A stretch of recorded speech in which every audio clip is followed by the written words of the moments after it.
Assalamualaikum warahmatullahi wabarakatuh. First of all, Alhamdulillah, all thanks to Allah Subhanahu wa Taala for giving us the opportunity to record this, to record this, sorry,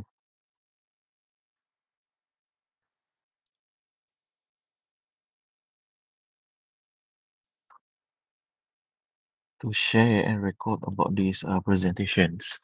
So this presentation will pertains the paper that the paper that published in the Malaysia Journal of Sharia and Law, the entitled Method in Determining New Hijri Month, a thematic review for Islamic jurisprudence perspective.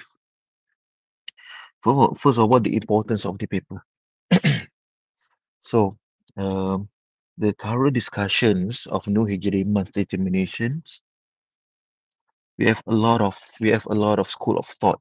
The first, there is the emphasis on using ru'yah.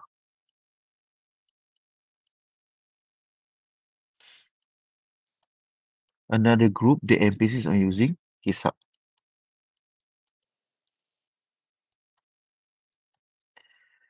There is also from this ru'yah, the one that use naked eye, we mean our own eye. There are also the group that permit the use of the telescope or optical aided. For hisab, they based on the pure calculations.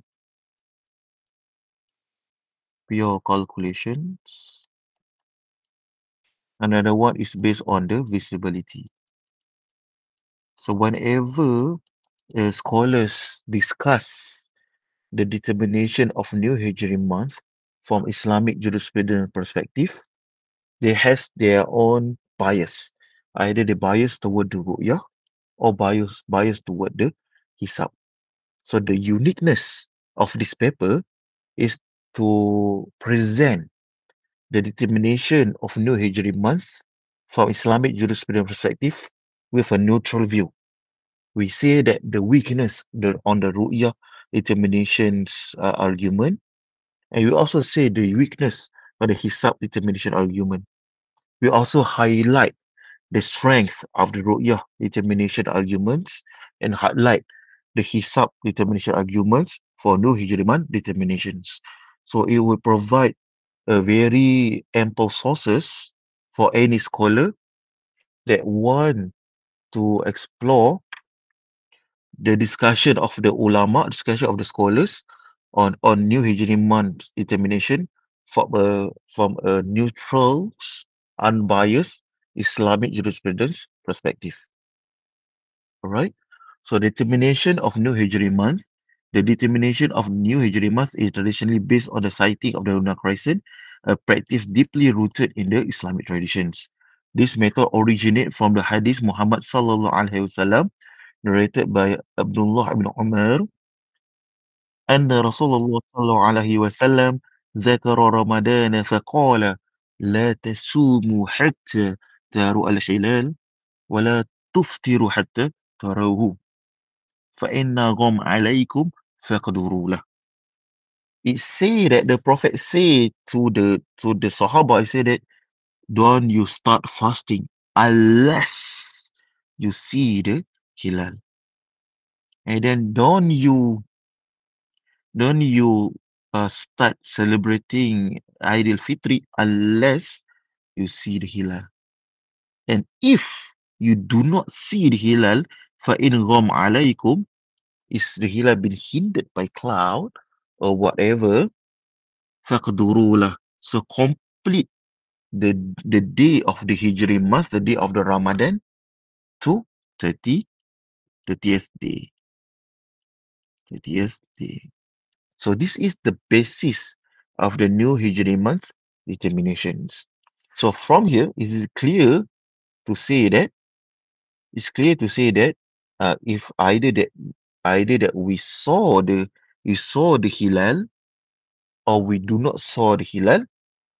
If we saw the hilal, then the current Ramadan has 29th day. But if you don't saw the hilal, then the Ramadan will have a 30th day.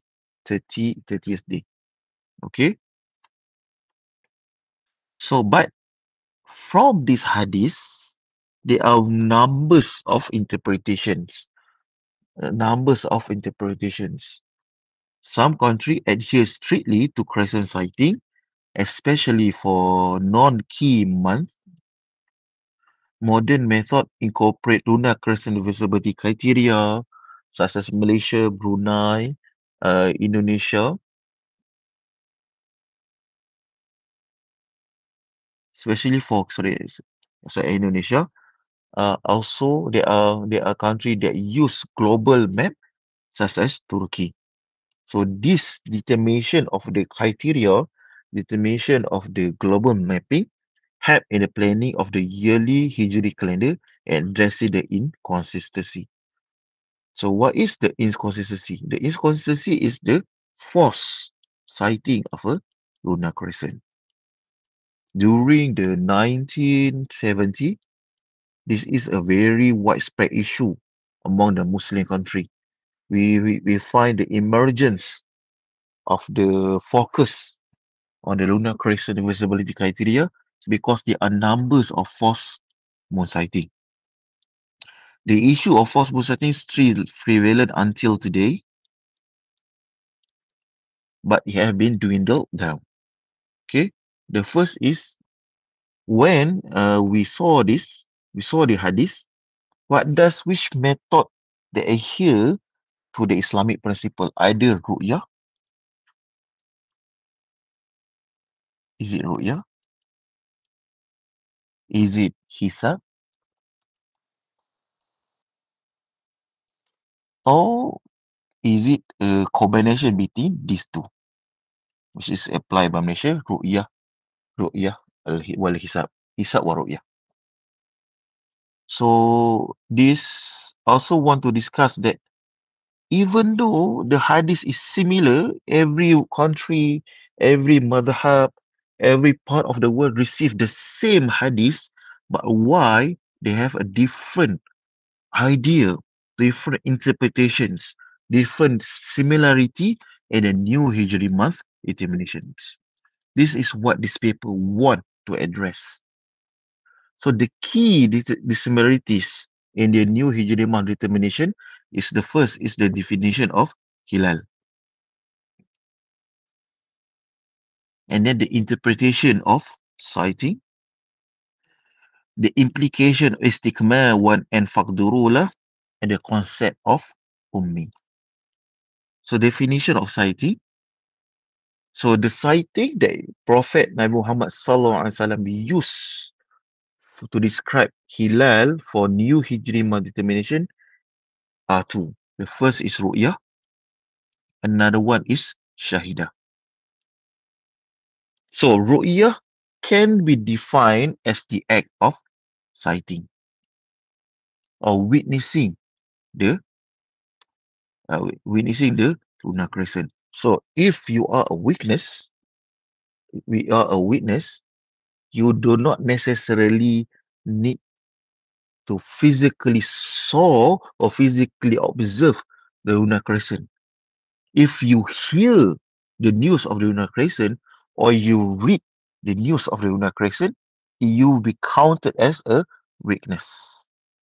So if you can read or you can hear or the determination of the lunar crescent, then the lunar crescent can be used using astronomical calculation or hisab.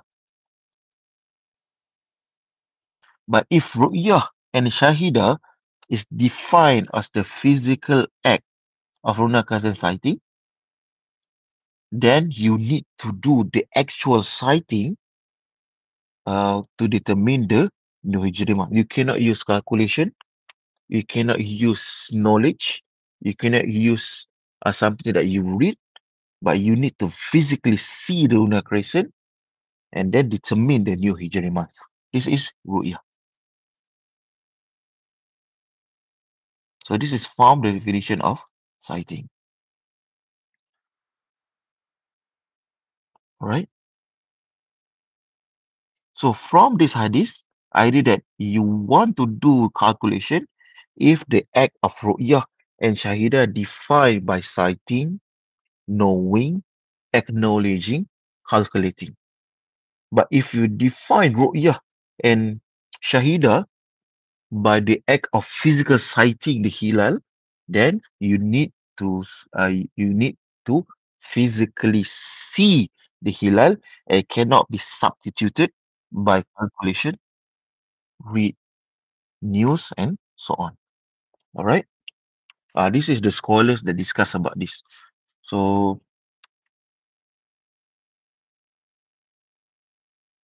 most of the scholars reject the physical sighting and reject the astronomical calculation and only uphold the use of physical sighting to determine the new Hijri month. But some scholars, most are modern, like Zulfikar Ali Shah, Al-Maghrawi, Fakhruddin Al-Razi, Fakhruddin Al-Razi, Al-Qarafi, Zulfikar Ali Shah, Al-Maghrawi, has a broader determination of Ru'yah and Shahidah. Since they have a broader determination of Ru'yah and Shahidah, which mean that they support both physical sighting and astronomical calculation. Alright? Now the implication of istikmal and faqdurullah. So if you see the hadith here, you see, sorry, I draw a lot. I make too much drawing. This one, faqdurullah. So ulama has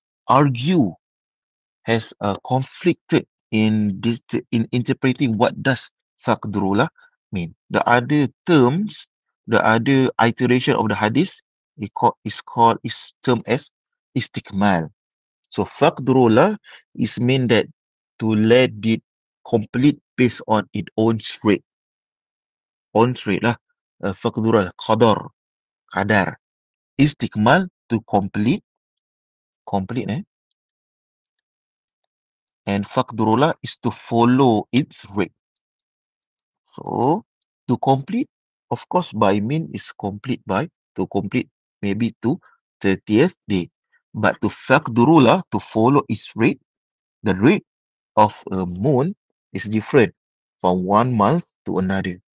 Maybe that particular month, the rate of the day for the moon, for the uh, for the for the moon is 30 day per month.